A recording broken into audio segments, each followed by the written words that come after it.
जय गौरी शंकर महादेव की जय। ओ मित्रों, मेरे गुरुजी को मैं धनबर प्रणाम करती हूँ, मेरे बाबा जी को मैं धनबर प्रणाम करती हूँ।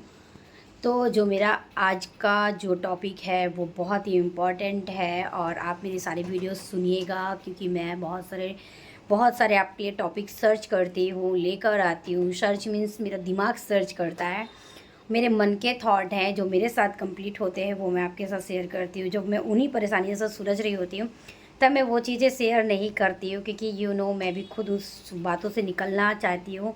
तब जब मैं निकलूँगी इसके बाद ही मैं आपसे साथ शेयर कर सकती हूँ। तो जैसे कि आज का जो मेरा टॉपिक है, मैंने टॉपिक लिख भी रखा है वरना भूल जाता है, कि मौन रहो, अकेले रहो, फिर देखो क्या चमत्कार होता है और आपके साथ। ठीक है। तो जब आपके साथ बहुत बुरा हो रहा होता है, बहुत अनवांटेड तरीके से बुरा हो रहा होता है, फिर आप बोलते हो कि मैं बहुत अकेला हूँ, कोई मेरा साथ नहीं दे रहा है, तो वहाँ पर आप हमेशा ध्यान रखें कि आपका साथ कोई क्यों देगा। क्योंकि हर कोई अपनी प्रॉब्लम से सुलझ रहा होता है। जब किसी के पास बहुत ही छोटी सी प्रॉब्लम है, वो उसकी लाइफ की सबसे बड़ी प्रॉब्लम होती है, वो दूसरों को ऐसा लगता है। आपकी जो प्रॉब्लम है, आपकी वो प्रॉब्लम से आप परेशान हो, क्योंकि वो प्रॉब्लम का कोई हल नहीं होता है। ठीक है। आप उस हल को निकालते भी नहीं हैं। उस प्रॉब्लम के टाइम पर आप जितने लोगों को आप अपनी प्रॉब्लम शेयर करते हैं, तो धीरे धीरे उनकी स्मृतियाँ, उनके प्रॉब्लम भी आपके पास आते हैं। हो सकता है आपका जो माइंड है, आपका जो दिल है, वो प्रॉब्लम से लड़ने के लिए एक्टिव है, आप बना लोगे। बट उस सिचुएशन में ऐसा होता है कि आपने अगर प्रॉब्लम को शेयर की कि मेरे घर में ऐसा है, मेरे लाइफ में वैसा है, तो वो सीधे आपके दिमाग में भरेगा, मेरे भी लाइफ में ऐसा है, मैंने तो ऐसा ही कर दिया। आप ऑटोमेटिक आप वही तरीके से बदलोगे। लेकिन जबकि आपकी लाइफ में वैसा होने नहीं वाला होता है, लेकिन आप खुद ही अपने पैरों में कुल्हाड़ी मार लेते हैं। इसलिए उस जगह पर आप मौन रहें। दूसरी बातें करते हैं कि मौन रहने का मेन कारण क्या है। कारण तो भी आपको पता चल गया। फिर अकेले रहना, कि कई बार ऐसी भी चीज़ें आती हैं कि जब आप जॉब में हो, अकेले हो, उस टाइम पे आपके साथ विषम परिस्थितियाँ चल रही होती, पर फिर भी कई लोगों के साथ ऐसा भी हो जाता है कि वो अकेले रहना भी पॉसिबल हो जाता है। तब उस टाइम पे आप ठीक है अपने फैमिली के साथ रह रहे हो, लड़की है, कोई लड़का है, कि तो उस टाइम पे भी आप ज़्यादा प्रॉब्लम को शेयर ना करें। लगता है कि ये मेरे माँ बाप को शेयर कर सकते हैं, उनको आप शेयर करो, कि ताकि मतलब शायद आपको निचोड़ मिले। जब शेयर करने जैसा तो शेयर करो, जितना आपको लगता है कितना शेयर करना चाहिए। पर फिर भी माइंड से आप एक्टिव होकर एक बात ज़रूर बोलो, ये मैं कर पाऊँगा या ये चीज़ मैं कर पाऊँगी, भगवान ये चीज़ मेरा कर देंगे। भगवान को हमेशा मुसीबत हो, सुख हो, दुख हो, हमेशा आप आगे रखो। सृष्टि ये आपकी बातें सुन रही होती हो और आपका सब कुछ अच्छा होता है। हाँ, उस टाइम थोड़ा सा कठिन लगता है, जब क्योंकि कहीं ना कहीं जब कुछ ऐसा होता है, समझो आप यूनिक पीस हो, आपके साथ ऐसा हुआ है, तो आगे जाकर ऐसा ना हो। आगे जाकर इस चीज़ को आप बहुत ही अच्छे से निष्ठावान से आप वो चीज़ में अटल रहो, और आपके साथ सामने से ही आगे से आपको बहुत अच्छा होगा। लेकिन जब आपके साथ अच्छा हो जाता है, फिर लगता है अरे मैं तो इस परिस्थितियों से जूझ रहा था, तब मैं कितना परेशान हो रहा था। ठीक है। उस टाइम का जो आपका प्रेजेंट चल रहा था, तब आपने प्रेजेंट को अच्छे से नहीं जिया, बहुत बुरी तरीके से रो रो के दिन गुजारा, और ऐसे ऐसे लोगों के साथ भिड़ गए, लड़ गए, ऐसे लोगों के साथ परेशानियां शेयर कर दिया कि वो आपकी परेशानियां और बना दिए। क्योंकि जब आपके साथ परेशानियां हो चल रही होती, तब आप दो लोग इन्वॉल्व होते, परेशानी देने वाला एक, आप अकेले स्वयं। लेकिन जैसे ही तीसरों को स्प्रेड करते हैं, तीसरा परेशानी वो अपनी झेल अपनी आपको बता देता है, और वो परेशानी में आपके दिमाग में ऐसा भूसा भर देता है कि आप और परेशान हो जाते हैं। कि रात की अगर नींद भी आनी होती, नींद कितना भी आप बोलो कि मैं माइंड से बहुत स्ट्रांग है, लेकिन आप तुरंत उसकी बातों को सुनना चालू कर देते हैं। आप नहीं, आपके जो ये कान है ना, ये भी इंद्रियां, ये सुनती है ना, तो यहाँ पे दिमाग चलाना चालू कर देता है, क्योंकि ये सुनेगा वही दिमाग को इंडिकेटर देगा, दिमाग वैसा ही चलेगा। ठीक है। इसलिए अच्छी चीज़ें सुनो, अच्छी चीज़ें करो, अच्छे लोगों के पास बैठो। ज़्यादातर अच्छे लोग कोई होते तो है नहीं, वो अपने हिसाब से अपने लिए अच्छे है। जितना ज़रूरत है उतना ही बैठो, जितना ज़रूरत है उतना बात करो। आगे समझ में। और जब भी लगे कि बस मैं माइंड से क्या करूँ, जितना आप अकेले रहना सीख जाओगे, उतना ही आपका माइंड जो है अलग अलग चीज़ें सोचना चालू करेगा। अपने आप से आप लड़ना सीख जाओगे, सब कुछ आप अकेले कर पाओगे। फिर रही बात, फिर देखो चमत्कार। फिर आप जैसे ही इन परेशानियों से देखो, कोई भी परेशानी हो, कोई भी चीज़ें हो, बहुत दिन तक नहीं रहती है। ये प्राकृतिक है, कभी भी कोई भी किसी की परेशानी बहुत दिन तक नहीं रहती। कोई भी अमीर है तो बहुत दिन तक अमीर नहीं रहेगा, कोई बहुत गरीब है तो बहुत दिन तक रहेगा। अगर जो बहुत पीढ़ियाँ पीढ़ियाँ गरीब ही हैं, उसमें देखना कोई एक बच्चा अमीर बन के निकलता है, वही अपनी पीढ़ी को संभालता है, चाहे थोड़ा या कम, या किसी में तो ज़्यादा संभाल लेता है। ठीक है। अगर जिसे शौक है, आपने अगर माइंड में रख लिया ना कि मुझे अच्छा बनना है, मुझे कुछ अच्छा करना है, तब समझो अब यूनिक पीस हो, कुदरत आपकी बात सुन रही है और सृष्टि आपको आगे लेकर जाने वाली है। ठीक है। तो जैसे ही आपके मन में ये सारी चीज़ें आ जाती है ना, आप धीरे धीरे कठोर, प्रबल और आत्मनिर्भर बनने लगते हो। आप अपने इष्ट देव का नाम लेते रहे। जैसे कि हमारे गुरुजी हमेशा बोलते हैं, सबसे पहले आप भोलेनाथ को मन में देखो, फिर इसके बाद शक्ति स्वरूपा माँ कामाख्या माँ को प्रणाम करो, बाबा माँ को प्रणाम करो दंडवत, और फिर गुरु माँ को प्रणाम करो, और महाकाली जी को आप दंडवत प्रणाम करो।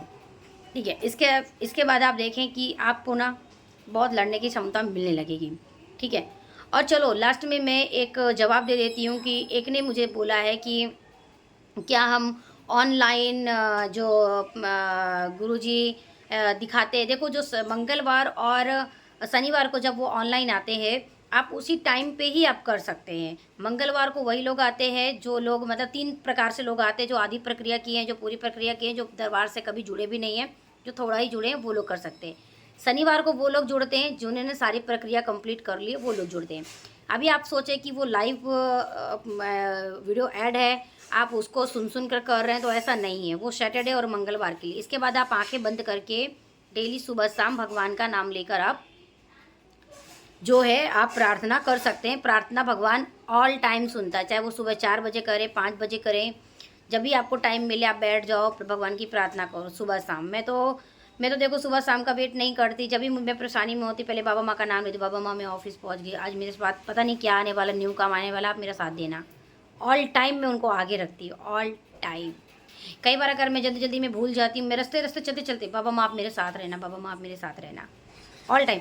कई बार तो मैं भी दुखी हुई हूँ, अरे बाबा माँ मेरे जॉब के साथ ऐसा हो रहा, मेरे साथ वैसा हो रहा। फिर मैं सोचती हूँ कि जब मैं बाबा माँ की प्रिय भक्त हूँ, मैं अपनी माँ की प्रिय भक्त हूँ, और अपनी माँ को मैं इतना मानती हूँ, बाबा को इतना मानती हूँ, तो वही कुछ कर रहे हैं कि वही सोच रहे हैं कि मैं अपना प्रेजेंट क्यों बिगाड़ूँ। तो मस्त अच्छा इंजॉय करती हूँ, खाती पीती हूँ, बाकी जो काम है वो करती रहती हूँ। इसके बाद का जो सोचना मेरे माँ बाबा सोचते हैं, वो जो करेंगे, मेरा जो नेचर है, मैं क्या हूँ, कैसे हूँ, कैसा क्या चाहिए, वो मेरे माँ बाबा सोच रहे हैं। जब वो सोच रहे हैं तो मैं क्यों सोचूँ। मेरा सिर्फ उतना काम है कि मैं मेरा काम कर रही हूँ, ये सर्च करना, वो सर्च करना, यहाँ जाना, वहाँ जाना, नाम ले लेके आगे निकल जाना, तो यही सब है। बाकी आप अपना प्रेजेंट मत बिगाड़ो। ठीक है, आप अगर आप घर का काम कर रहे हो, घर का काम ही कर लो, तो आपका प्रेजेंट है वो तो डेली करना है। फिर इसके बाद बोल रहे हो अरे ऐसा क्यों नहीं, वैसा क्यों नहीं। कुछ चीज़ें आपके हाथ में नहीं होती, आप कर भी रहे हो आपके हाथ में नहीं, उसे भगवान का नाम लेके भगवान पे छोड़ दो, बाकी चीज़ें अच्छी होंगी। ठीक है, और माला जाप का एक भाई ने पूछा कि माला जाप का क्या टाइम है। देखो टाइम तो वैसा गुरुजी ने बोला है कि आप किसी भी टाइम कर सकते हो, लेकिन सबसे अच्छा टाइम जब भी आप फ्री हो जाओ। अभी मुझे नहीं पता है कि आप शाम को 7 बजे आ रहे हो कि 8 बजे आ रहे हो, जैसे आप आते हो रिलैक्स हो, इसके बाद आप माला जाप कर सकते हो। आप धीरे धीरे माला जाप बढ़ाओ। माला जाप में तो देखो बहुत शक्ति एनर्जी लगती है आपकी। 2 माला करो, 3 माला करो, 4 माला करो, 5 माला करो। अब एक ही दिन में आप बहुत सारे माला नहीं कर सकते, क्योंकि बहुत बहुत ताकत लगती है, पूरी बॉडी की एनर्जी चली जाती है। मीन्स एनर्जी नहीं चली जाती, हम बहुत ज़्यादा एनर्जी को इतने बर्दाश्त नहीं कर पाते, थक जाते हैं। धीरे धीरे करिए, आज 5 किया है, 6 करो, 7 करो, 8 करो, ऐसे। जिस दिन बहुत टाइम हो, पहले बाबा माँ को संकल्प कर लो, इसके बाद करो। एक दिन मैं आपको माला जाप भी बताऊंगी, लेकिन चलो माला जाप का मैं आपको थोड़ा सा बता देती हूँ। जब भी आप माला जाप करते हो तो ऐसे ऐसे नहीं करना, ऐसे करोगे तो बहुत स्पीड में होगा। ये हमारी क्रोध वाली उंगली होती है, इसको कभी भी जब हम पूजा पाठ में देखो हम ऐसे चंदन नहीं लगा सकते, कितना खराब लगता है। चंदन लगाने के लिए हम ऐसे करते हैं। आपको माला जाप इन फिंगरों से करना है, ऐसे ऐसे पकड़ना है, ऐसे ऐसे सरकाते हैं माला। ये उंगली फिंगर हमेशा जो हमें गौमुखी मिलती है, आप वहाँ से तोड़ दीजिए और इस उंगली को बाहर निकाल लीजिए, तो ये उंगली सेफ रहेगी, बाहर रहेगी तो टच नहीं होगी। तो आपको ऐसे ऐसे करना है। ओके, आप वीडियोज़ में देख लीजिए। तो आई होप कि मैंने आपके सारे सवालों का जवाब दे दिया है। और एक भाई को भी और क्वेश्चन है, मैं नेक्स्ट वीडियो में दूंगी। मेरे नेक्स्ट वीडियो में आप ये वेट कीजिएगा। ठीक है, चलो कोई बात नहीं, मैं इसी में बोल देती हूँ। आपने पूछा था ना 40 प्रकार की स्मृतियाँ। देखो 40 प्रकार की स्मृतियाँ मैं एक वीडियो में नहीं बता पाऊँगी। गुरुजी की एक बुक है जो गुरुजी ने लिखी है, उनमें सब कुछ बताया हुआ है। आपके पास अगर वो बुक नहीं है, आप धाम में आकर के बुक ले लो, उसमें मेंशन किया गया है। मैंने एक वीडियो में भी देखा है, वीडियो में गुरुजी ने बोला है, उसमें 40 प्रकार से भी ज़्यादा स्मृतियाँ हैं। तो आप वो पढ़ पाएंगे, अपने जीवनी में उतार पाएंगे, तो आपको बहुत नॉलेज होगा। ठीक है, तो भाई मेरा आप आई होप कि मैंने आपके क्वेश्चन का रिप्लाई बहुत अच्छे से दिया है।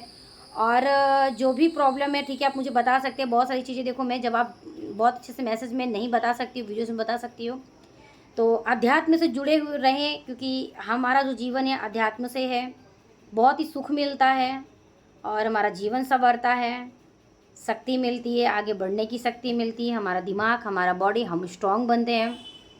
और मेरी वीडियो ज़्यादा से ज़्यादा शेयर कीजिए, बड़े प्यार से देखिए। जहाँ पे गलती हो जाए मुझे क्षमा कीजिए। नेक्स्ट वीडियो में मैं आपके साथ फिर से मिलती हूँ। जब तक के लिए जय माता दी।